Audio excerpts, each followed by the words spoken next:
fait, j'allais dire les conseillers communaux BR. Il n'y a que tous ceux qui sont dans la salle sont des membres du parti. Et c'est une réunion du parti. Nous avons lancé depuis quelque temps une activité du parti qui est de mobiliser notre base. C'est simple, l'objectif de la campagne est de nous préparer pour les élections législatives. Avant la campagne, avant l'échéance même, pour faire de ce parti effectivement une structure bien préparée, bien organisée sur le terrain. Et pour cela, nous avons décidé de bâtir sur ce que nous avons de très bien fait dans le parti. Nous sommes aujourd'hui dans tous les villages et tous les quartiers de ville. Nous avons un bureau du parti avec à leur tête un secrétaire exécutif. Dans tous les arrondissements, pareil. Nous avons suspendu cet exercice au niveau communal et au niveau de la circonscription, ce qui va être fait après les élections. Et justement, c'est pour éviter la confusion qu'il y aurait que nous avons suspendu cette activité-là. Mais aujourd'hui, nous savons que nous avons dans chaque village, dans chaque quartier de ville et dans chaque arrondissement un bureau et un secrétaire exécutif à sa tête. Et ici, vous avez les secrétaires exécutifs de chacun des 12 arrondissements de la commune de Lille. Et si je fais la tournée, c'est non seulement pour voir comment ça se passe. J'ai été à cet égard très heureux de constater que vous avez déjà fait à Dougou ici la tournée des arrondissements, des 12 arrondissements, et je veux vous féliciter pour ça. Mais dans les jours qui viennent, il faut qu'on descende plus bas dans les villages et les quartiers de ville.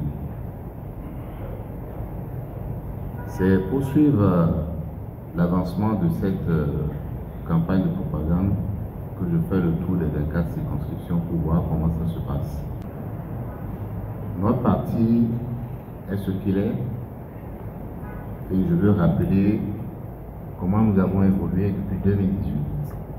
Le parti a été créé en décembre 2018. Depuis, nous avons eu 2 élections. Les élections législatives 2019, où nous avons eu 37 députés, avec donc un écart entre l'UP et nous de 13,5%, aussi bien en voix qu'en siège. Un an après, en 2020, à l'occasion de votre élection, nous avons participé à cette élection et nous avons gagné un certain nombre de sièges. Sur le plan national, notre audience s'est accrue au point où l'écart qui était de 13,5% en 2019 est tombé à 2,5%.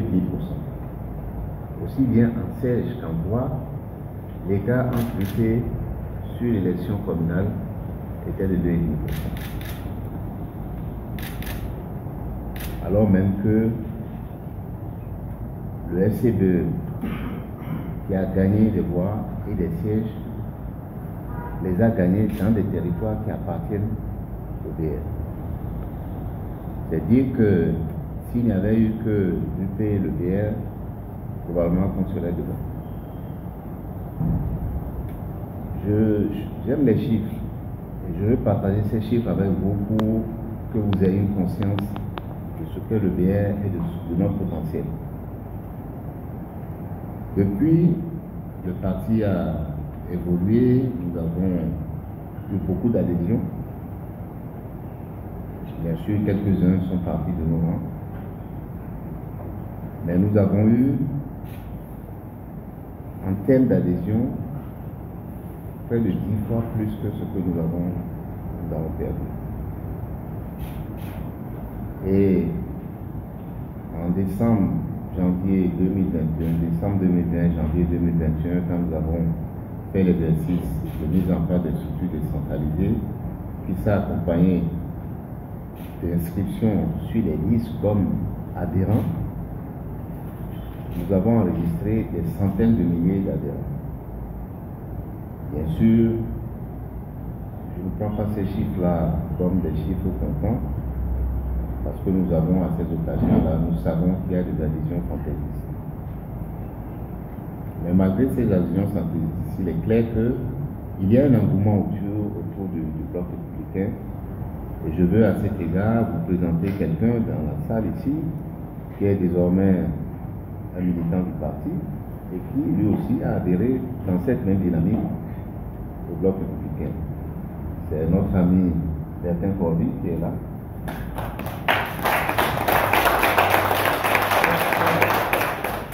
Qui a accepté gracieusement de faire la tournée avec moi. Tout le monde le connaît. C'est un politique, il a un parti politique aussi, et son parti, l'IRECO, a adhéré au Bloc républicain comme d'autres partis, l'UDPN, le PSD, beaucoup de mouvements et surtout beaucoup d'individus. Mais nous devons, parce que notre objectif est de passer comme premier parti du PLN.